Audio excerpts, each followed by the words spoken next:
The sunlight was softly touching the ground, glinting on the smooth surface of the lake. A warm breeze carried the aroma of roasted meat mixed with the light smell of freshly cut grass.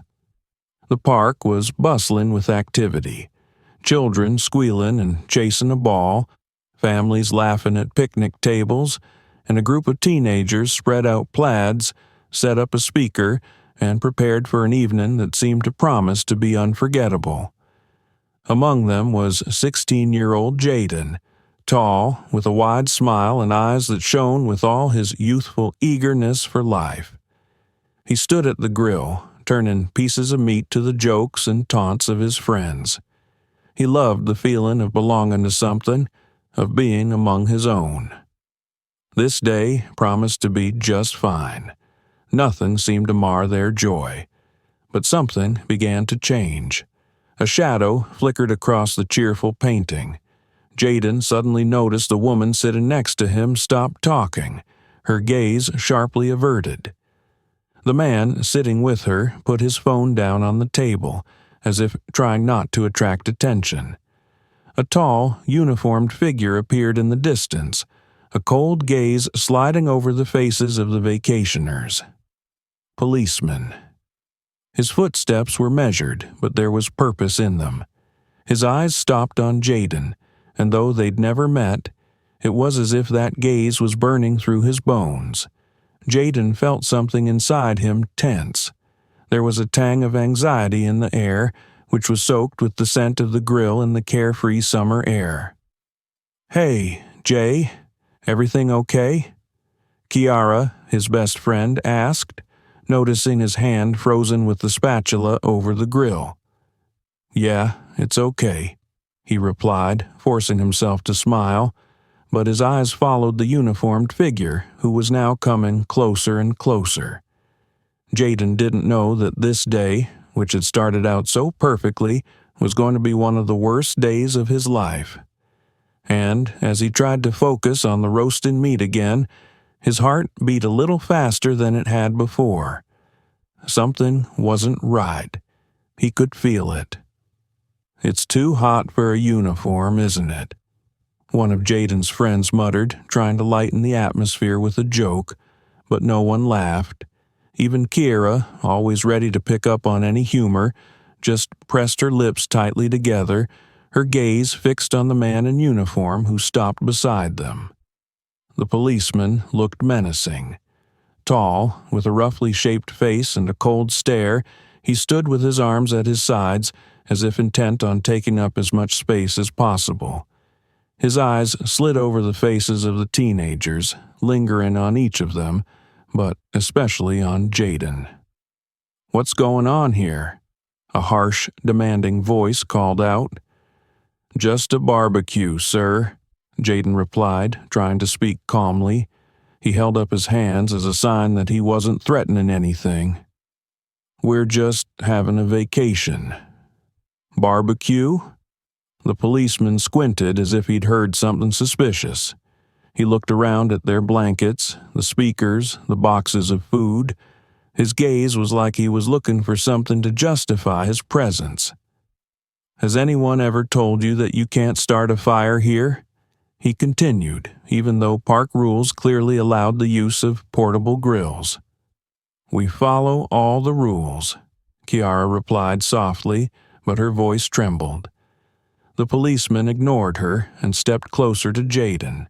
His heavy boots made tracks in the grass, and his figure now blocked the sun, casting a long shadow over the teenager.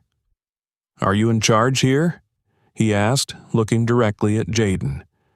"No, sir," Jaden replied, feeling the muscles in his neck tense. "We're just friends." "Just friends, then."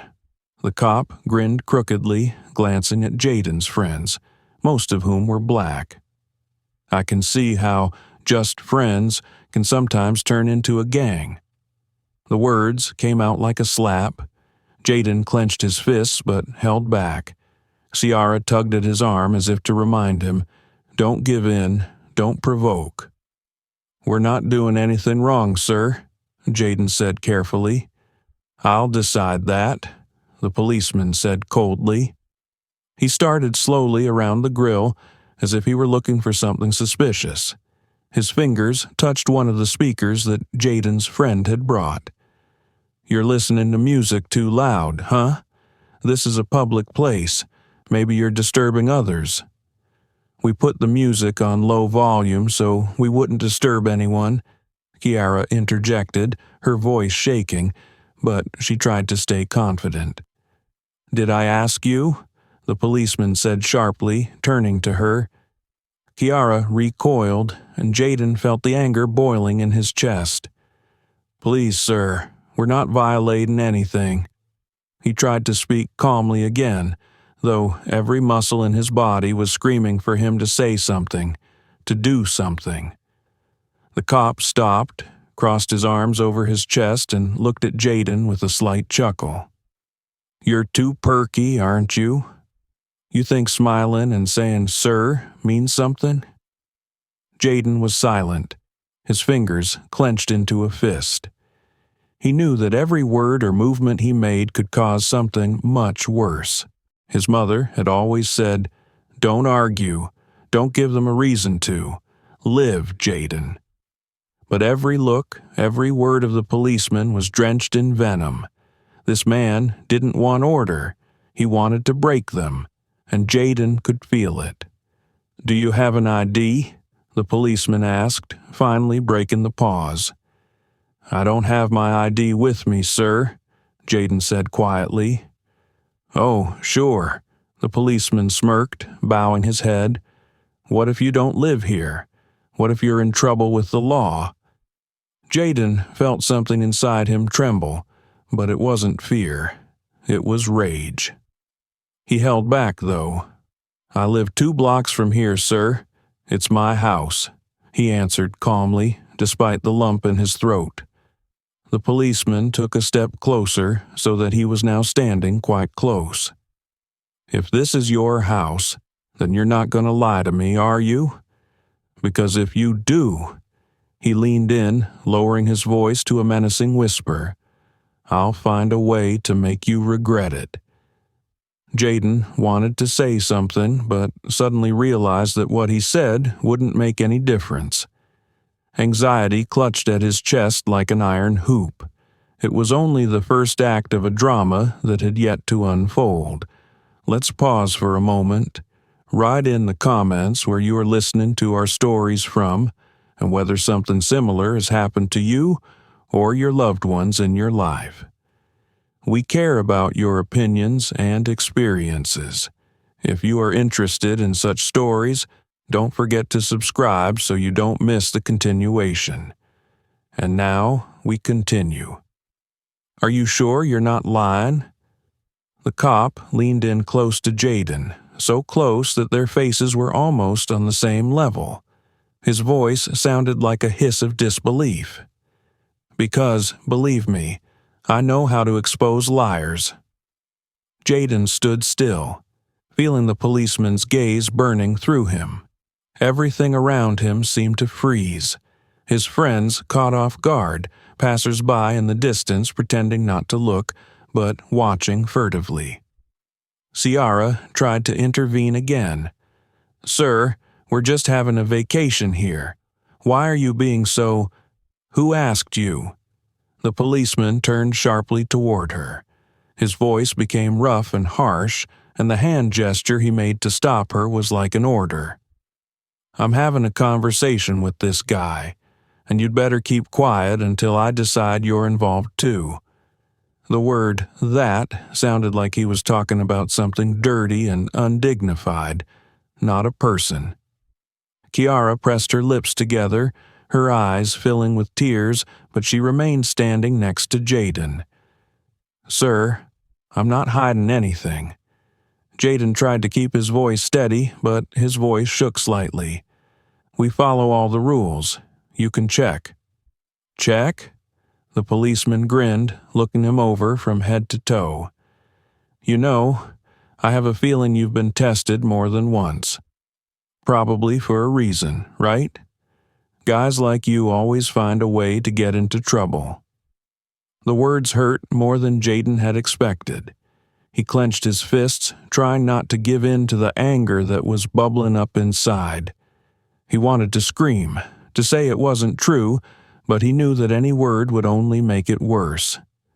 The policeman, meanwhile, began to walk in circles around their blankets and grill, like a predator waiting for the right moment to attack.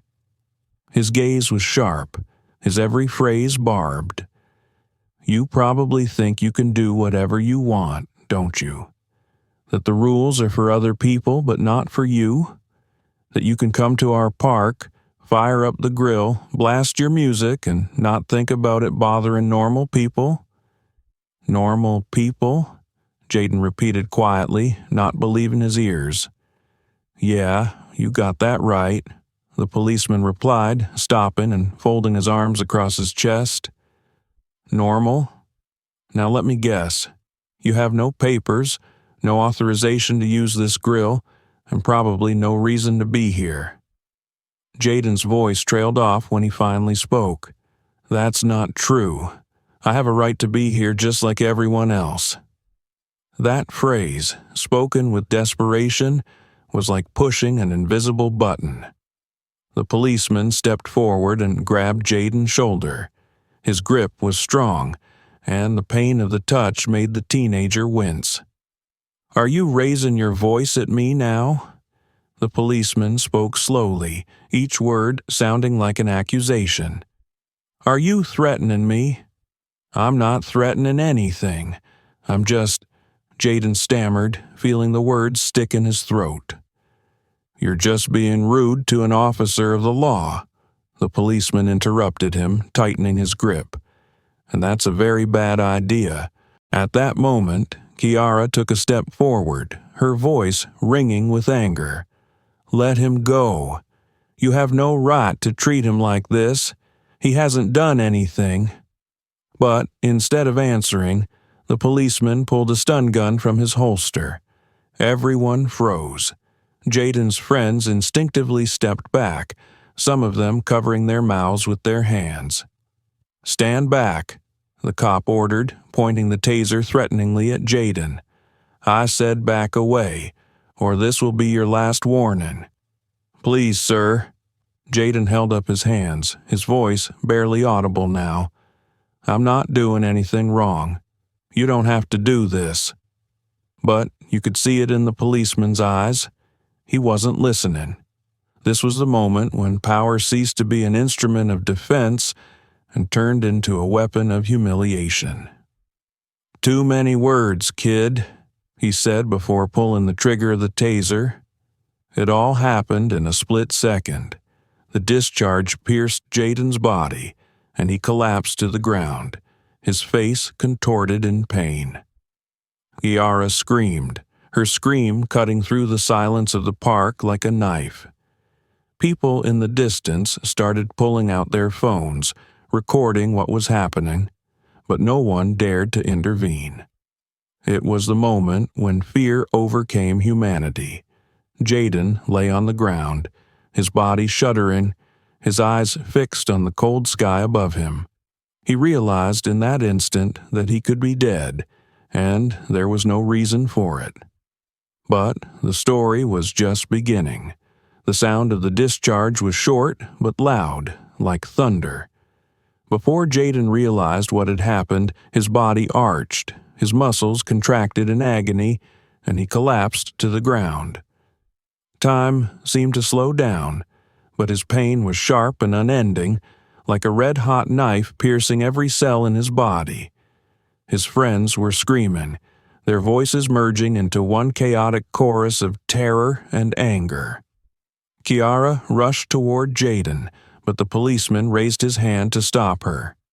"Stay back," he shouted, his voice full of authority and anger. "What are you doing?" she screamed, her voice shaking with tears. "He didn't do anything. You'll kill him." The policeman only grinned as he looked at Jaden, who was writhing on the grass. His body was convulsing, his breathing heavy, as if every effort to breathe was a struggle for life. "He has suspicious behavior," the policeman said coldly, as if that explained his actions. I warned him. He chose not to listen. Suspicious behavior? The question echoed in the heads of everyone present. Jaden had just stood there, answering questions, being polite, trying to avoid conflict, and now he was lying on the ground, humiliated, broken, barely breathing. The crowd that began to gather around was in shock. People took out their phones, recording everything, but no one dared to come closer. It was a moment of collective cowardice when fear of power made people look but not act. "Are you okay? Jaden, say something." Shiara tried to move closer again, this time ignoring the cop's threats. Jaden tried to say something, but only a faint moan escaped his mouth. His lips moved, but the words didn't reach her ears. His eyes were wide with pain, humiliation, and fear. "I said, get back." The policeman jerked between Ciara and Jaden, blocking her. "One more step, and I'll have you arrested for tampering." "Intervention? You just electrocuted him. For what?" Ciara couldn't hold back her tears. Her voice was full of despair, but she didn't back down. "You'd better shut up before you make your life more difficult," the policeman said threateningly. "What are you all doing here anyway? This kind of gathering usually leads to trouble." These words only added fuel to the fire. The crowd began to chatter, and the whispers of outrage grew louder. Someone shouted, "That's racist. He's just a kid." "You have no right," shouted someone else, but the policeman kept his cool. For him, everything that was happening seemed to be routine. "Do you want this to be over quickly?" he said coldly, leaning toward Jaden, who was still lying on the ground. "Then next time, listen to what you're told. Now get up." But Jaden couldn't get up. His body was still shaking, and he tried to roll onto his side, but the pain pierced every muscle. "He can't get up. Do you see that?" Ciara screamed. The policeman only shrugged his shoulders. "If you can't get up, you'll go to the station like this." Those words were the last straw. Ciara rushed to Jaden, wrapping her arms around his shoulders. "Don't touch him again. I won't let you." "Girl, you're pushing it," the cop hissed, grabbing his radio. "One more word, and I'll call for backup." "Call it in. Let everyone see what you're doing. Let them see how you destroy us, how you humiliate us just for living." Her words sounded loud and clear and caused a murmur of approval in the crowd. But the policeman remained calm, almost indifferent, as if he was even amused by what was happening. Jaden finally managed to get a word out. Enough. It was barely audible, but Ciara heard it. She looked at him, saw his eyes fill with tears. It wasn't just physical pain. It was the pain of a man who realized that his life in this world meant nothing to those with power. Even though Jaden lay on the ground, humiliated and broken, his gaze was still full of the question he couldn't say out loud. Why me? The story's not over yet. The crowd gathered around was consumed by a chaos of emotions. Whispers turned to shouts, outrage erupted everywhere, but no one dared to make a decisive move. People were filming on their phones, some out of fear, others in a desperate attempt to record the truth. In the center of all this horror lay Jaden, his body trembling on the grass, his eyes wandering for help that didn't come. Ciara, kneeling beside him, raised her head and shouted into the crowd, "Why are you just standing there? He's killing him. Help me." But instead of acting, people turned away. One man, with a child, hurriedly rushed out of his seat and threw over his shoulder. "Just get away from him, girl. It's none of your business." Ciara felt the rage boiling up inside her, but her voice grew quieter, almost pleading. "This can't be normal. It's not normal." At that moment, Two of Jaden's friends, Mike and Tyler, couldn't take it anymore. They stepped forward, raising their hands in peaceful protest. "Look, you've done enough," Mike said loudly, trying to sound calm, but his voice was shaken. "We'll get him. Take him home. Just let him go, please." The policeman turned sharply toward them, his eyes glittering with cold contempt. "What? Two more of you decided to get smart?" He stepped forward, pointing a finger at Mike. "You want to be put on the ground too? I can arrange that." "We just want to help him," Tyler replied, but his voice was growing quieter under the weight of the policeman's gaze. "Help? People like you always want to help. Only then it turns out that you stole something or attacked someone, or worse." His voice was louder, as if he was saying it to the crowd to justify his actions. "So, you better back off before I call for backup." "People like us?" Mike stepped closer, his fists clenched. "What's that supposed to mean? We're just standing here. We're people like everyone else." "People?" The policeman grinned, his grin barely perceptible but full of venom. "Don't make me argue with you about this." The words exploded into the air. Mike wanted to lunge at the cop, but Tyler grabbed his arm. "Don't, Mike," he whispered. "That's what they want. We're not getting anywhere." "Yeah, listen to your buddy," the cop added with a sneer. "At least he knows not to be pushy." While this exchange was happening, Chiara rose from her knees. Her hands were still shaking, but she stepped between the cop and Jaden, her face contorted with anger. "Enough!" she shouted. "You've done enough already. Are you taking pleasure in this? It's a child. He hasn't done anything." The policeman stepped so close to her that her face was only a few centimeters from his. "Do you want to test my patience?" he said threateningly. "Because I can add one more entry to the report, the girl who was bothering the police."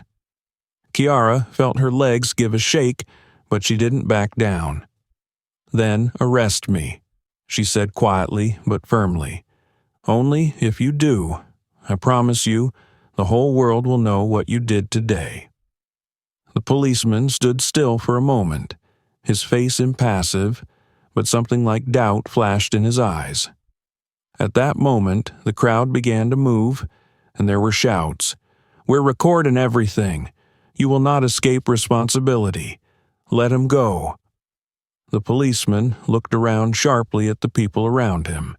Now, there were not just a few teenagers against him, but dozens of witnesses with cameras. That didn't stop him, but it slowed him down. He turned back to Chiara and said in a cold, threatening tone, "Get out of here, all of you. Now, unless you want to see what else I'm capable of." Chiara slowly lowered herself back to Jaden, who was struggling to lift his head. His voice was weak, almost inaudible. "I'm fine," he mumbled, though it was far from the truth. But no one felt all right. The park that had once been filled with laughter and joy was now drowned in fear and anger.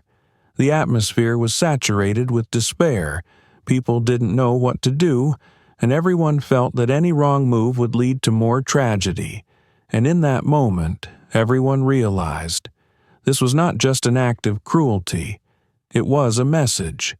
The sirens were silent, but the heart of Monica, Jaden's mother, was already beating in time with the alarm. She walked toward the park with quick steps, her thoughts whirling. When she'd received the call from Chiara with a shaky voice and heard the words Jaden, cop, and taser, it had taken her a few seconds to realize this wasn't a joke. Now her footsteps quickened with each sound. As she approached, she was immediately struck by the cluster of people. Some were filming on their phones, others stood silent, afraid to intervene. And in the center of the chaos, she saw her son lying on the ground. His face was pale, his eyes closed, his body twitching slightly from residual convulsions. Monica stopped, as if the world around her had frozen. Shock gripped her for a moment, but then something inside her clicked. She wasn't just a mother anymore. She was a prosecutor, and she knew this situation wasn't just a random act of cruelty. It was a systemic problem that she'd seen hundreds of times in her career, but never thought she'd fall victim to it. Her voice cut through the air. "Who's in charge here?" The policeman turned around. His face, which had previously expressed only arrogance and contempt, now trembled slightly. He had not expected a woman with such confidence in her eyes. "Who are you?" he asked, trying to keep his tone light. Monica took a step forward, her voice as cold as steel. "I am the mother of this child, and I want to know why my son is lying on the ground and you're standing there with a gun pointed at him." The crowd froze, watching the clash of two very different forces. The policeman, trying to regain control, coughed and answered, "Your son has been acting suspiciously. He was resisting my orders. I was acting within the law." "Within the law?" she interjected, taking another step forward. Her voice grew louder, each syllable sounding like an accusation. "Tell me, since when are tasers used for barbecues in the park? Where is your justification for this? Where is the evidence of resistance? Or is his skin color sufficient evidence for you?" Monica's words struck the crowd like lightning. People began to chatter, growing bolder, their indignation rising again. "Ma'am, I'm going to have to ask you to step back." The policeman took a step closer to her, but she didn't back away. "Are you asking me to step back?" Her voice turned icy.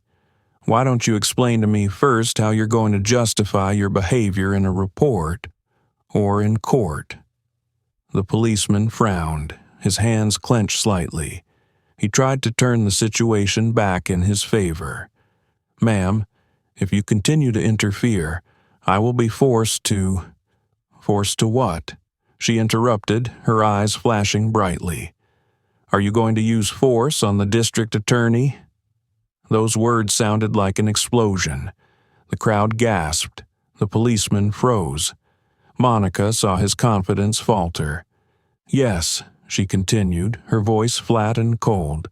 "I'm a prosecutor, and that means I'm not only a mother, but a person who knows the law better than you ever will. Right now, I'm looking at abuse of power, on the use of force unnecessarily, and outright racism. It's not true." The cop started to defend himself, but Monica was already leaning over Jaden, checking his pulse. "Shut up," she said, not taking her eyes off her son. "You've said enough already." She turned to Kiara. "Call an ambulance. Make sure this is all being filmed. That person will be held accountable." The policeman, now realizing the situation was getting out of control, made one last attempt. "Look, I was just doing my job." "Doing your job?" Monica stood up, her face impenetrable. "If your job is to beat up children and cover yourself with false accusations, then you should find another profession, because I'm going to hold you accountable for this." Her words, spoken loudly and confidently, broke any remaining confidence in the policeman. The crowd was now completely on her side, the shouts of the people growing louder. "Let him go," came from the crowd. "It's your fault," shouted someone else. The policeman took a step back, clearly sensing that the situation was beyond his control. But Monica wasn't going to stop. Her gaze, sharp as a blade, was fixed on him. "Get out of this park," she said coldly, "and know that this is not the end. You'll hear from me again." At that moment, she realized that the fight was just beginning. Let's pause for one more brief moment. Write in the comments where you're hearing our stories from, and whether something similar has happened to you or your loved ones. It's important for us to know your thoughts and experiences. If you're interested in stories like this, be sure to subscribe to keep up with the continuation. And now we continue. The policeman didn't leave. His face was stony, but Monica could see the irritation slipping beneath his mask of confidence. He wasn't prepared for someone, especially a woman, to challenge him in front of a crowd. He wasn't about to give up his position, however. "Ma'am," he said, stepping forward, his voice low, threatening. "I've already told you. Your son didn't comply with the law. I was acting within my authority." Monica lifted her chin. Her voice was cold, but her words were sharp as a razor. "Legitimate demands." She folded her arms across her chest, her eyes fixed on him. "Requirements you made up yourself? Or are they the same legal requirements you use every time you see a black teenager in the park?" The crowd froze. The policeman frowned, but his face remained impassive. "I don't have to listen to your accusations, ma'am. I was just doing my job." "Your work?" Monica took a step closer.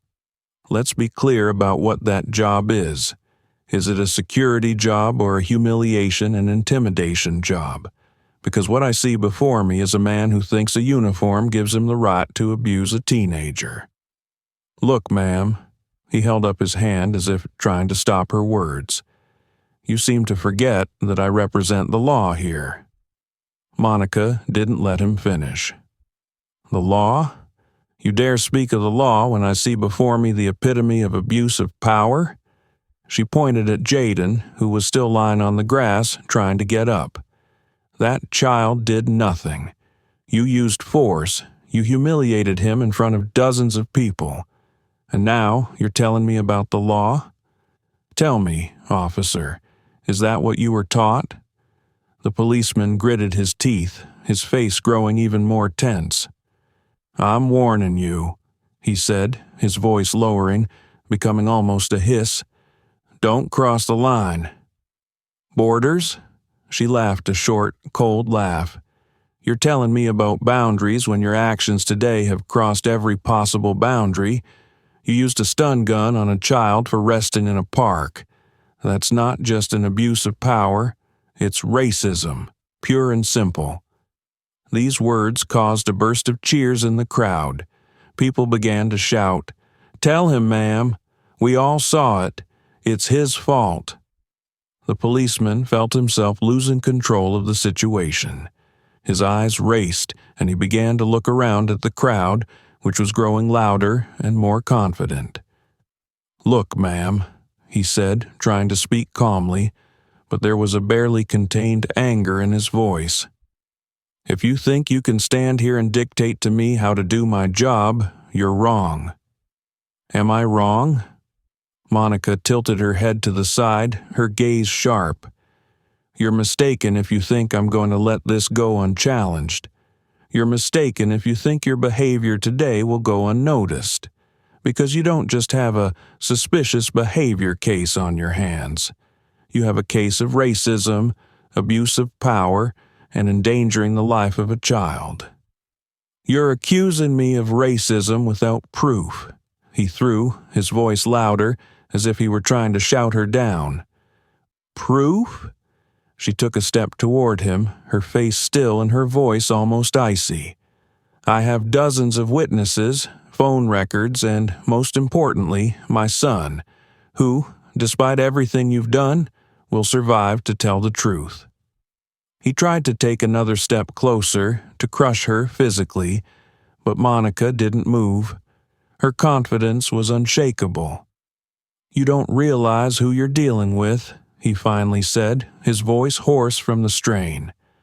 "No, officer," she replied, her voice quieter but no less dangerous.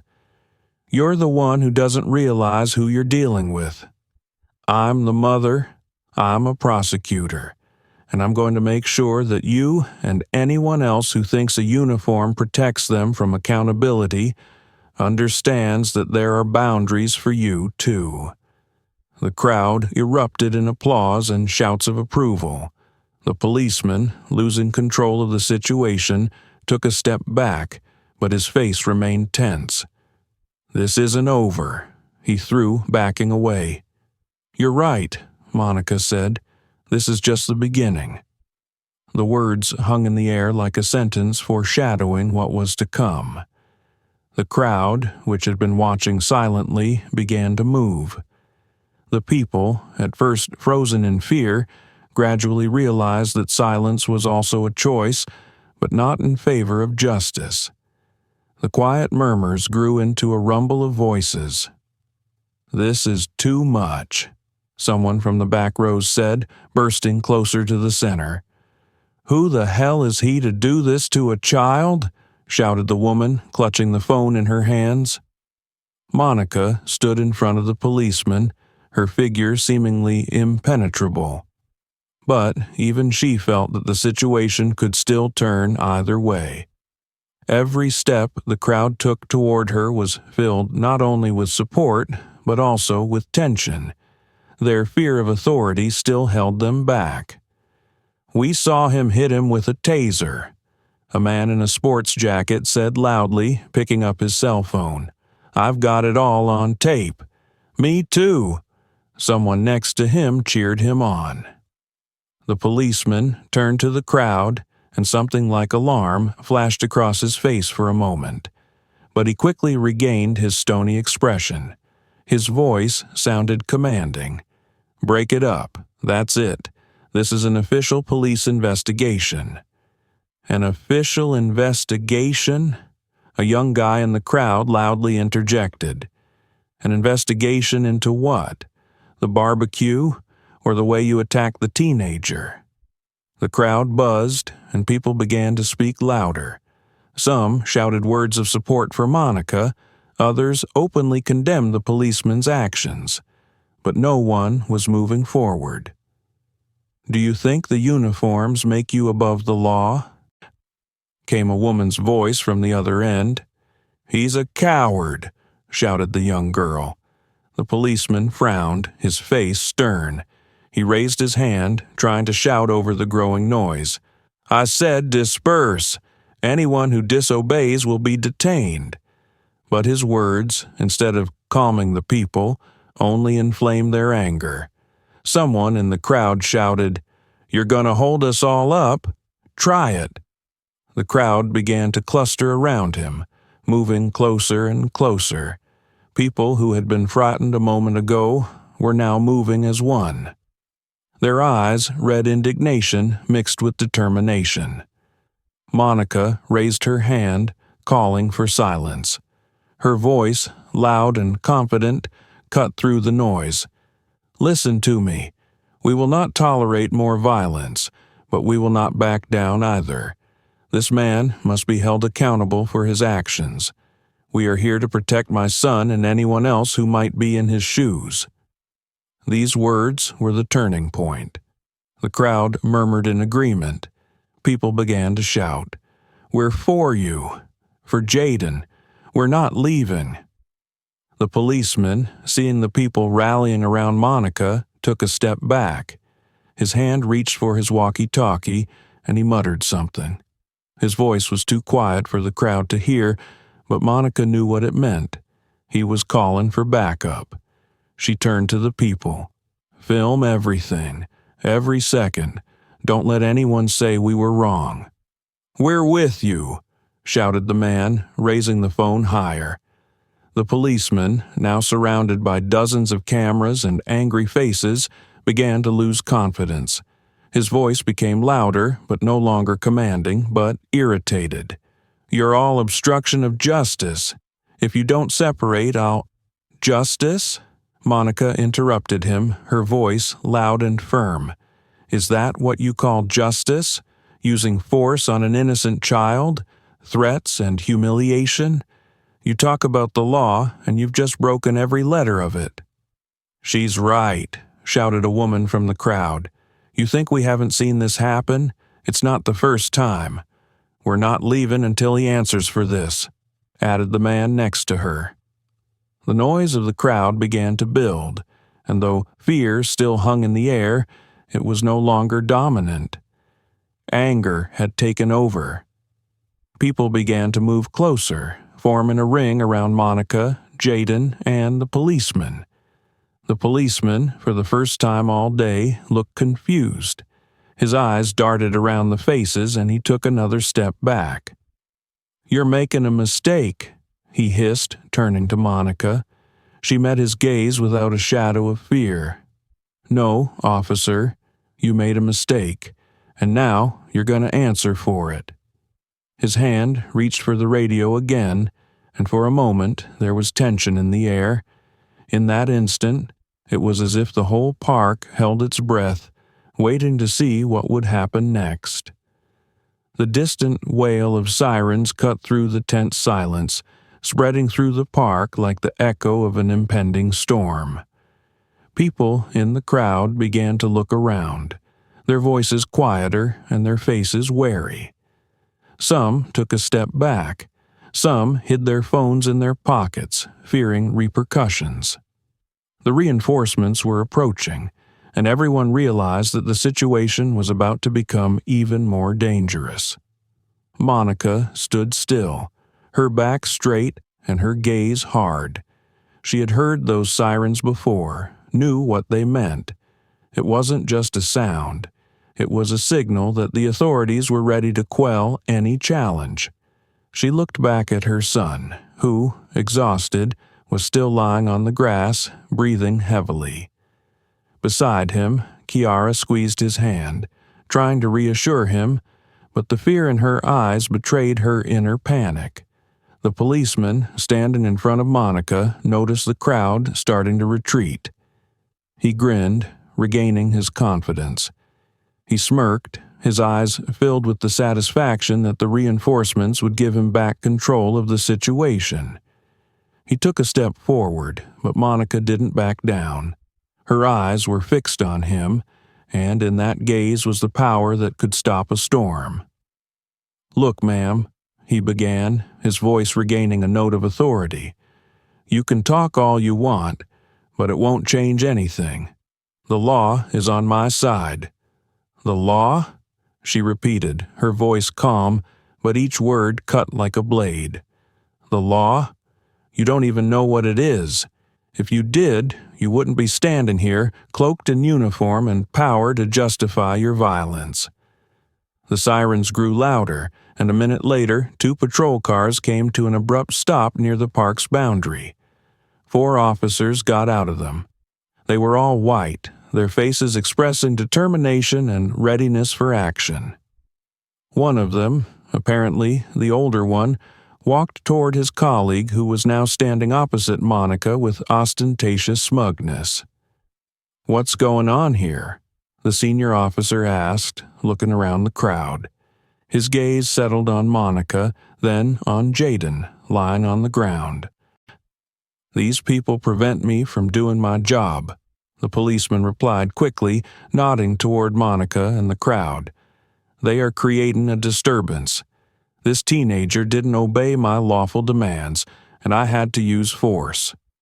Monica took a step forward, her voice clear and loud. "Use force? He used a taser on my son for no reason. This man overstepped his authority and is now trying to cover up his actions by blaming the innocent. I have witnesses. I have records, and I'm not leaving until he's brought to justice." The senior officer frowned, his gaze returning to the policeman. "Is it true?" he asked, his voice becoming strained. The policeman faltered, but recovered quickly. He fought back. "I warned him. I acted within the law." Monica grinned, her eyes burning with fury. "Do you have the footage from the chest camera?" she asked, her voice sounding like a challenge. The policeman hesitated. He did not know what to say. This silence was answer enough. "That's what I thought," she said, turning to the senior officer. "This man thinks his actions will go unpunished. But I promise you, that is not the case. I have a legal right to protect my son, and I will use every opportunity to seek justice." The crowd became animated again. People started shouting words of encouragement. "She's right. We saw the whole thing. Arrest him." The senior officer raised his hand in an attempt to calm the crowd, but his face betrayed doubt. He sensed that the situation was getting out of control. "Ma'am, I understand your emotions, but I'm asking you to calm down," he said, turning to Monica. "Emotions?" she repeated, her voice hard. "It's not emotion, it's a fact. My son has suffered because of racism and cruelty, and if you think I'm going to back down, you're wrong." A policeman standing nearby tried to interject. "She provokes the crowd." "Provoking?" Monica interrupted him. "No, it's your actions that provoke people. You're the one creating chaos with your violence." The senior officer looked at the crowd, at the people with phones, at the boy lying on the ground. He realized that the situation was dangerous and any mistake would lead to a scandal that would go beyond the park. He took a deep breath and turned to Monica. "We'll figure it out. I guarantee it." "I want it done now," she replied, immediately. At that moment, the air in the park became even heavier. No one knew what was going to happen next, but everyone realized that this was not the end. The hospital room was dark, except for the faint flicker of the monitors tracking Jaden's condition. His face was pale, his lips cracked, and his breathing slow and labored.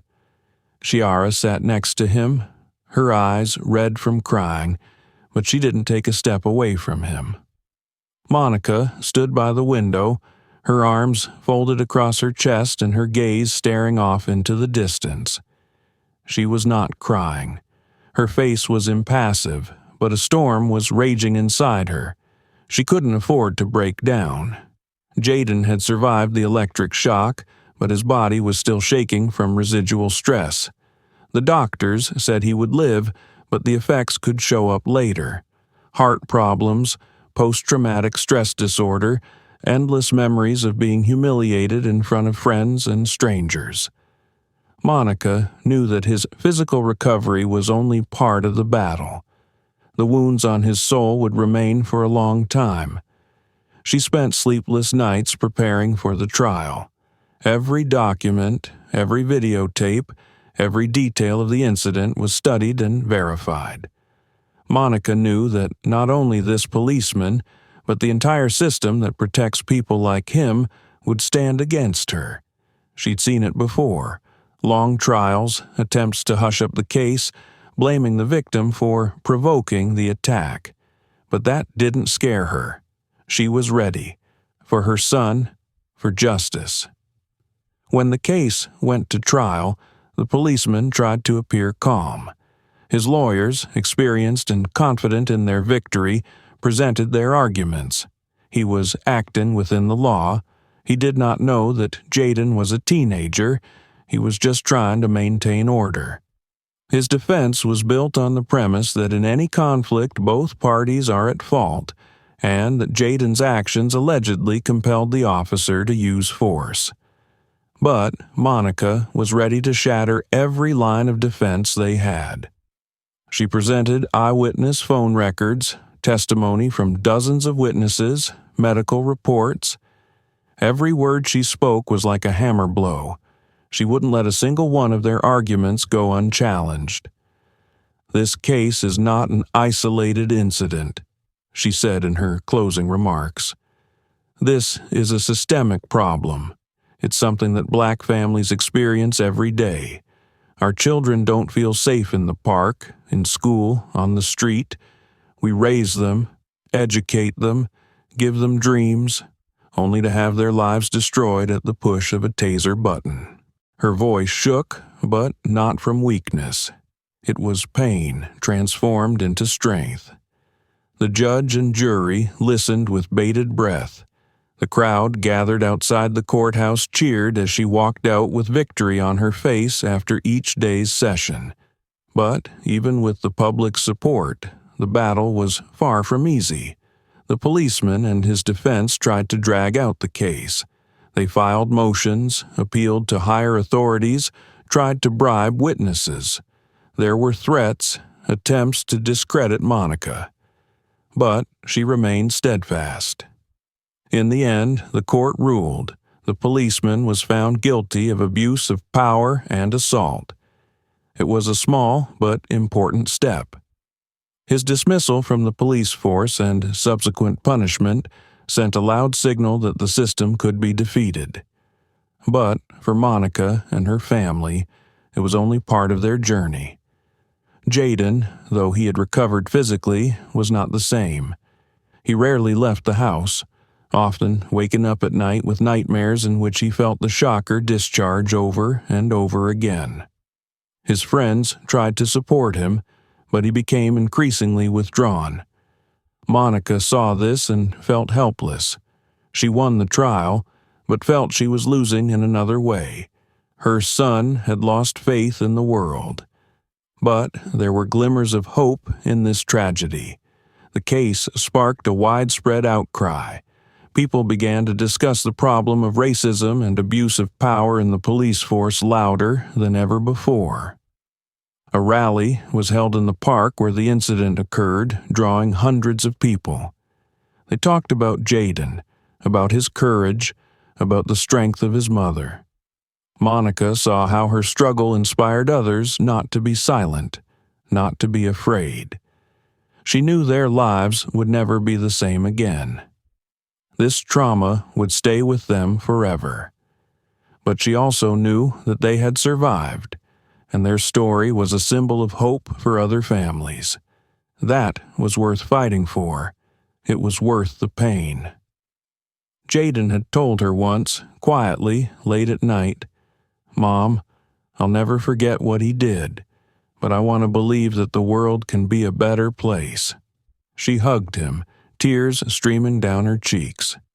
"We'll fight for it, son," she said, "together." This was their journey, and it was just beginning. Write in the comments what you think about this story. How has it affected you? Have you or a loved one experienced racism, injustice, or abuse of power in your life? We genuinely want to hear your stories, experiences, and opinions, because each one is important. Your voice matters, and it is discussions like these that help us better understand each other and fight for justice. We really appreciate each and every one of you. Thanks to your support, we are able to tell these stories and raise important topics that need attention. Your engagement, your comments, and feedback inspire us to keep going. If this story made you emotional, don't forget to subscribe to our channel to stay up to date with new releases. Like it to let more people see this story and share it with your friends. Thank you for being with us.